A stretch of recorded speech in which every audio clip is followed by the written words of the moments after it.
So for question 1 here, so they're looking for the equation of a perpendicular bisector of line joining the points for -7, -8, 9.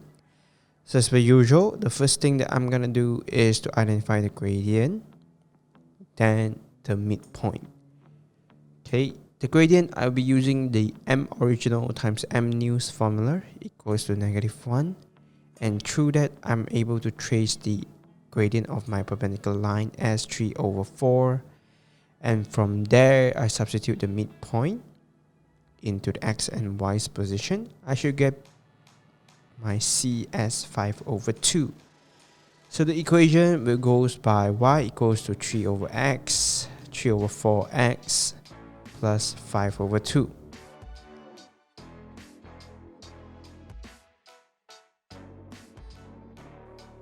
As for next one, pretty straightforward. Just arrange everything with x together. So x squared as one part, x as one part, and the one without x as the last part. So substitute into the b squared minus 4ac's formula. You should be getting 16k squared minus 32k minus 48, and after the factorization process, you should be getting k equals to 3 and k equals to -1. So as the curve is a positive curve, it should look something like a smiley face here. And since they mentioned no real roots, so the parts that's at the center here will be the one that is lesser than 0. So I substituted k lesser than 3 more than -3 as my final answer with the inequality symbols.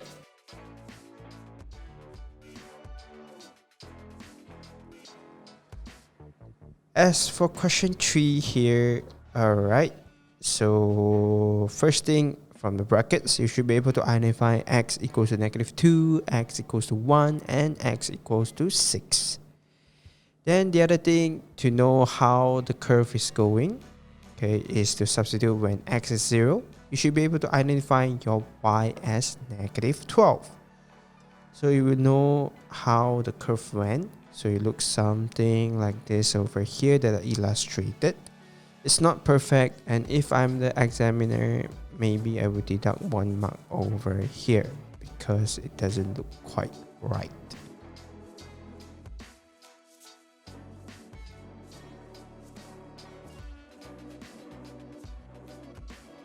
Okay, so they ask you to solve basically is for you to represent which one fulfill the requirement that is lesser than 0.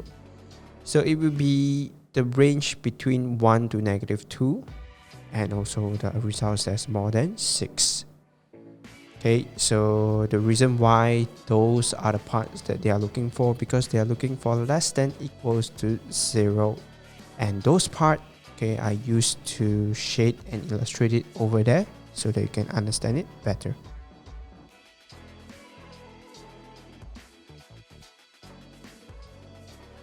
As for the next question, we have question 4a1 here. So how many 5-digit numbers can be formed using 5 of the 8 digits 1, 2, 3, 4, 5, 6, 7, 8 if each can only be used once? So we have 8 options that we have, and then we use NPR here because all the details has been given and each of the arrangement matters. So 8P5 will be your final results, and for part 2, find how many of these 5-digit numbers are greater than 60,000. So for the numbers of options that we have for it to be greater than 60,000 will be 6, 7, and 8 at the front. So we have 3P1 for that, and out of the numbers that we have left, let's say one has already been selected. So we have 7 balanced numbers to fill up the 4 slots, so 7P4 at the back. So final answer by keying in 3P1 times 7P4, it will be 2,520.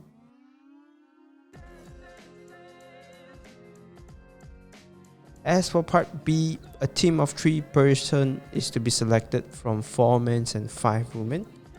Find the numbers of different teams that can be selected, which include at least 2 women. So to make this calculation easier, First, I use no restriction to find out what's the total options that we have. Then I minus off the scenario where all of the teams is formed by men. And the team is formed by 2 men and 1 woman. Reason why I did that is by eliminating this scenario out, okay, you will have at least 2 women and also 3 women to form the entire team. So it will be 50. Alternatively, if you don't want to do this, you can always key in something like 5C2 times 4C1. This is when there's 2 women and 1 man, plus with 5C3. So these are the options that you have, okay, if you don't want to use the one that I'm using.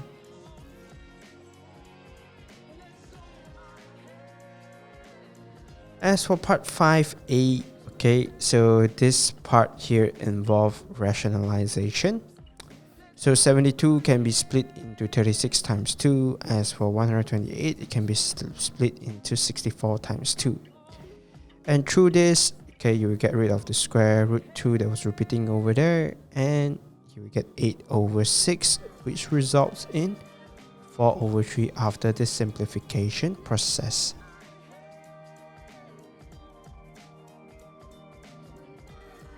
As for part B, write it as an integer denominator. So first, I combine them as a single fraction. Remember, the negative square root 3 will be multiplied into the bracket of 1 plus square root 3. So through that, you will get the balance of square root 3 over 9 plus 5 square root 3. And the rationalization process, we have to multiply a minus b combination into it. So how do you determine what's your a, what's your b? It all depends on the denominator that you have there. So your a will be 9, your b will be 5 square root 3. So we have the a plus b combination given by the question. So we are multiplying 9 minus 5 square root 3 into both the numerator and denominator. So by doing so, you will now have 9 square root 3 or minus 15 over 6. And both of them has something in common, which is the common factor of 3. So 3 divided by 6, you will get 3 square root 3 minus 5 over 2 as your final result.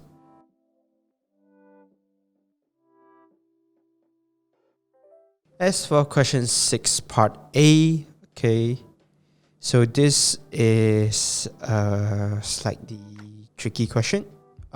Usually how I do this question is I will always illustrate the outcomes at this side. So has a period of 180. So I first draw out the outline of a sign. Then I label 180 at the end over there.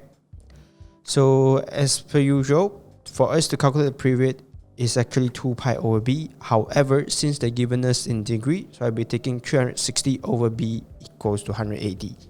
So our b here will be 2. Okay, so that's how you identify your b. Then a, as given by the question, it is 20.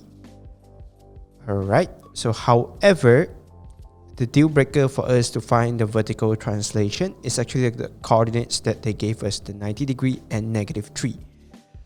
So what they were saying is that it will pass through negative 3 when it was 90. However, from this graph, we can know that originally it was supposed to pass through at 0 if there's no vertical translation. So this is a straight up giveaway, and then we know that the vertical translation is negative 3 over here.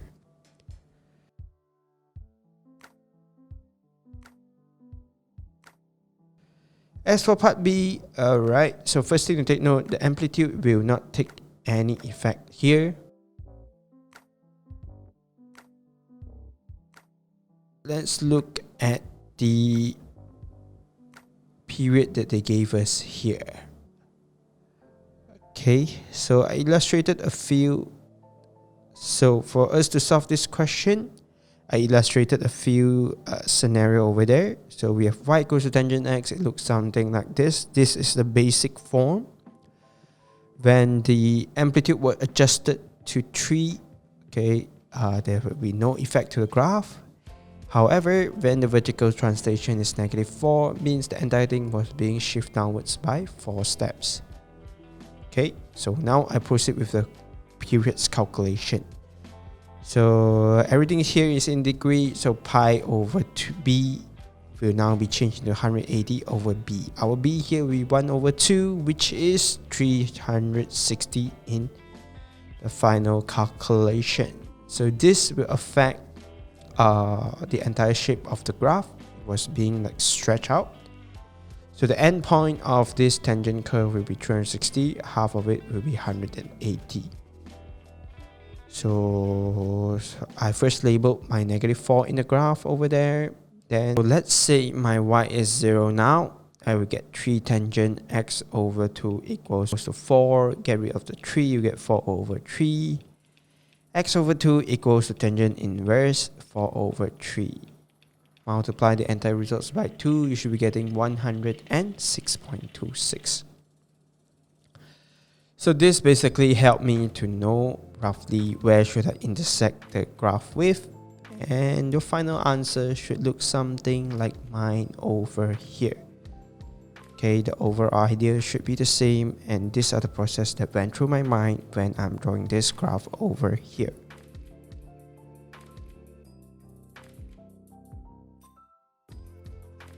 As for question 7, this is the logarithm with straight line and also ln with straight line graph. So transform this y equals to ax and into the straight line form. So I'll have a look at the part B section before deciding what to use here. So I saw them using ln over there, so immediately I will be using ln for the first part so that I can save up some works later on. So I introduced ln into both the y and the axn over there. So I gotten ln y equals to ln a plus ln x to the power of n. You can actually get rid of the n by shifting it to the front. So our ln y is our y in the original line equation. Our n will be our gradient. Ln x is our x, and ln a is our y-intercept.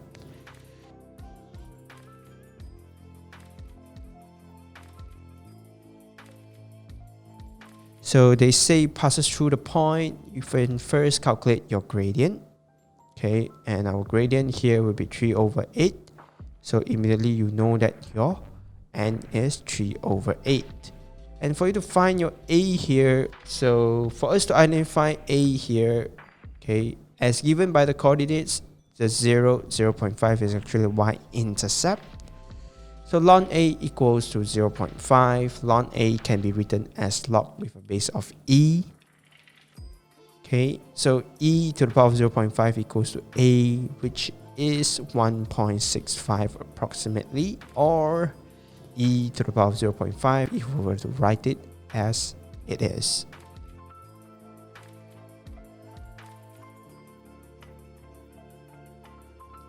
So find the value of y when x is 11. So I'll be using the original equation given by the question. Y equals to e to the power of 0.5 times 11 to the power of 3 over 8. So you'll be getting 4.05 for this particular section.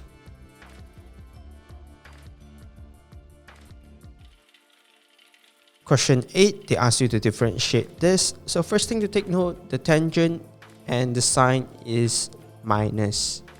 So you don't actually have to use product rule or quotient rule into either of one of them. So just differentiate them separately. So tangent x plus 4, after you differentiate, you should be getting sec squared bracket x plus 4.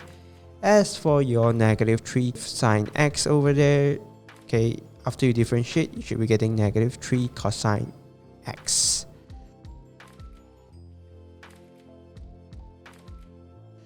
So variable x and y such that y equals to ln 2x plus 5 over 2e to the power of 3x. Okay, and they find the changes in y when x increases from 1 to 1 plus h. So first, I use quotient rule to differentiate the y over there. The details I have written it at the side, okay, but some of you might struggle to memorize the formula of the quotient rule. You don't actually have to memorize this. All you need to do is to take the center value, your Vx, multiplied with your U prime, minus out with the outer layers combination. So that's how I memorize the numerator part. So after a while, you just get used to it and you can pretty much solve this easily. So after you gotten the dy dx results, okay, you're actually required to substitute 1 into all the x position, and your changes in x is h. So changes in y equals to changes in x equals to dy dx. Your final calculation, you should be getting your changes in y as negative 0.138 h. As for your question 9 here, okay, find the independent terms of this. So first thing that I identified was both the A and B has x. Okay, so only when it is at the halfway, which is 63, both the A part will be cubed and the B part will be cubed, which they will cancel off each other. So your final answer, you should be getting 63 times 27 times negative 1, which is negative 540.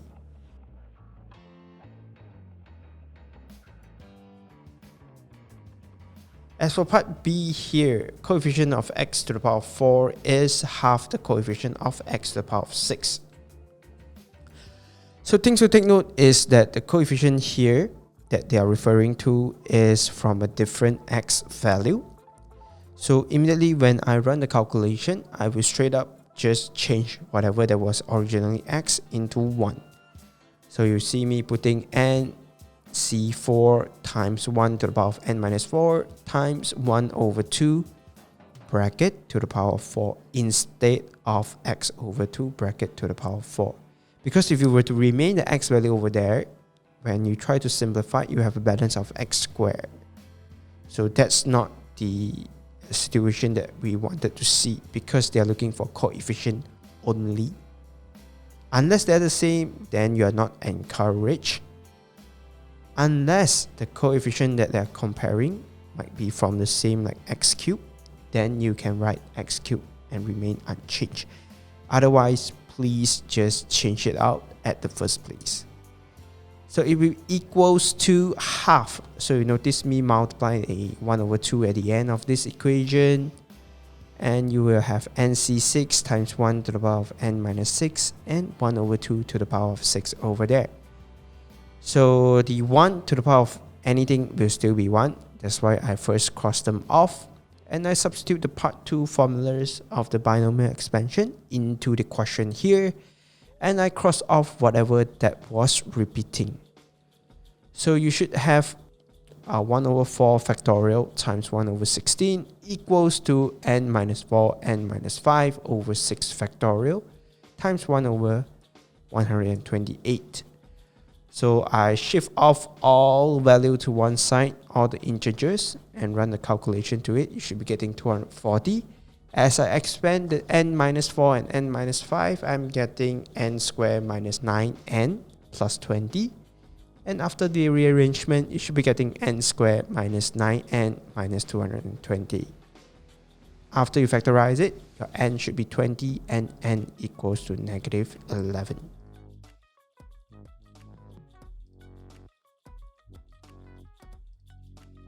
So for question 10, I noticed that there was a sec square over there. So immediately I change it into 1 plus tangent square a. So through that, I'm able to form a quadratic equation that goes by 5 tangent square a plus 14a minus 3. By factorizing this, you should be getting tangent a equals to 1 over 5 or tangent a equals to negative 3. So these two information here, the 1 over 5 and negative 3, actually play a crucial role, because one of them will be helping us to identify the first results in the first quadrant where tangent is positive, and the other one, the negative 3, represent the results in the second quadrant. So when you key in a equals to tangent inverse 1 over 5, you're getting 11.3. As for when you key in negative 3, For your tangent inverse, you're getting 71.6. But this 71.6 isn't the answer. Okay, you actually have to take 180 minus 71.6. Then only you can get your final answer as 108.4. Because 71.6 will never appear in your second quadrant.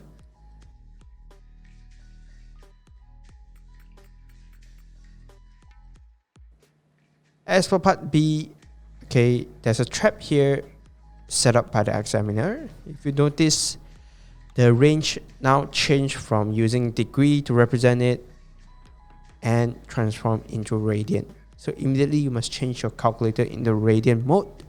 And also the range given is for B. However, for the one that we are calculating, it is 4b minus pi over 8.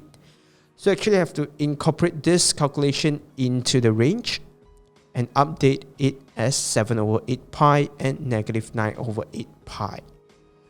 So some of you might not be able to understand what does all this pi's value represent. So I always run a calculation on the side and I know that it is referring to the range of 157.5 to negative 202.5. So with this being done, okay, I draw two range at the side. Then only I proceed with my calculation. So I first get rid of the 2, which make it into negative 2, and get rid of the 5, make it into negative 2 over 5. So this, you will know that they are referring to your sign results will now be negative. So it can only appear in the third and the fourth quadrant. So the positive range, the 0 to 157.5, will now taken out from our consideration and we only focuses on the negative range. So if your answer is in negative range, means your results that you get will be negative as well. So let's key in our calculator. Sine inverse negative 2 over 5. You should be getting negative 0.412 at first. And for you to identify the next answer that was located in the third quadrant, you're supposed to take negative pi plus 0.412 into it. So these are the things to take note. Whatever that you gotten from your calculator, regardless whether it is plus or minus, you still have to make the own judgment whether to remain the plus or minus value for your own calculation. So in our case, if we were to minus our negative pi with 0.412, it will result in the second quadrant where sign will be positive. So it's not possible for us to minus. So we are supposed to add it instead. So get rid of the pi over 8 by adding it into both of the variables that we identified and then divide them by 4. So your final answer will be negative 0.00483 and negative 0.584.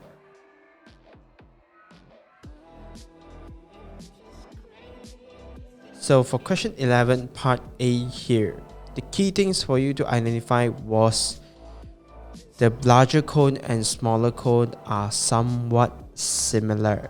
So the mathematically similar concept is required to be imposed here. So we have a large cone with a radius of 90 and height of 180, and a smaller cone with a radius of r and the height of 180 plus w. So after you run the calculation, you should be able to get your r's value as 1 over 2 bracket 180 plus w. So by substituting this r results, okay, you should be able to identify that your volume is the one that they wanted. So 1 over 3 times pi times our r, okay, it was being squared and multiplied by the h, minus 1 over 3 times pi times 90 squared times 180. So that's the smaller cone over there. So you should be able to prove the equation and lastly secure the 3 marks here.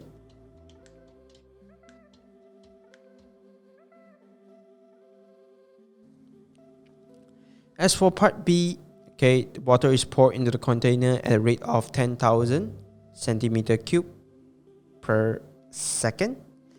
So your dVdt is now given as 10,000.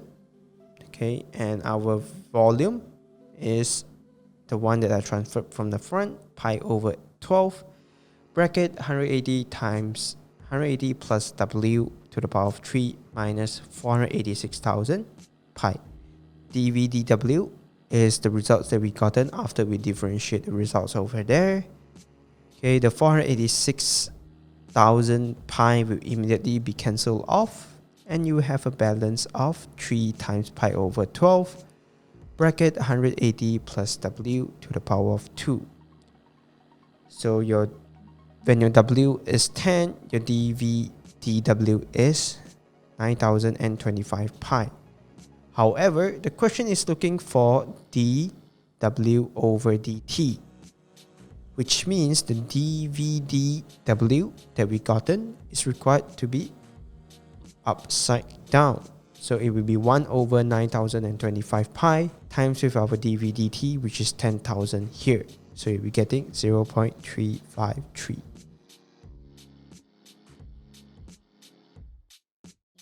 So for the last question that we have here is question 12. Okay, we have 1 over cosine x. So to differentiate it, your ux will be 1, your vx will be cosine x, your u prime will be 0, your v prime will be negative sine.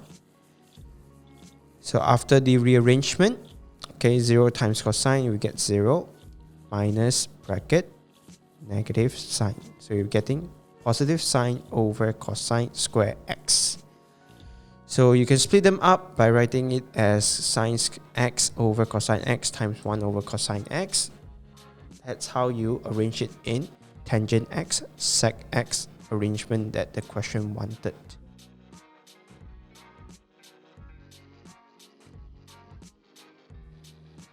Okay, so for part 2, to differentiate this, I first split them up. Okay, I changed the root of 4 into 3x over 4.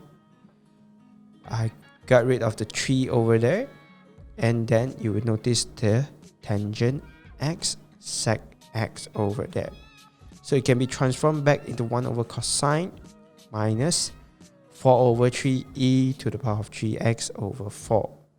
So after you multiply the 3 into it, you should be getting 3 over cosine x minus 4 over 3e to the power of 3x over 4. Whether to put the plus c or not, it's not compulsory because we don't have sufficient information to calculate it as well.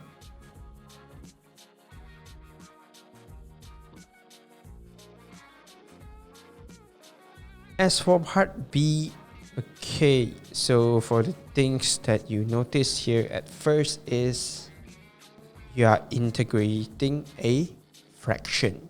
So when you integrate a fraction, usually the first rule you have to think about will be ln.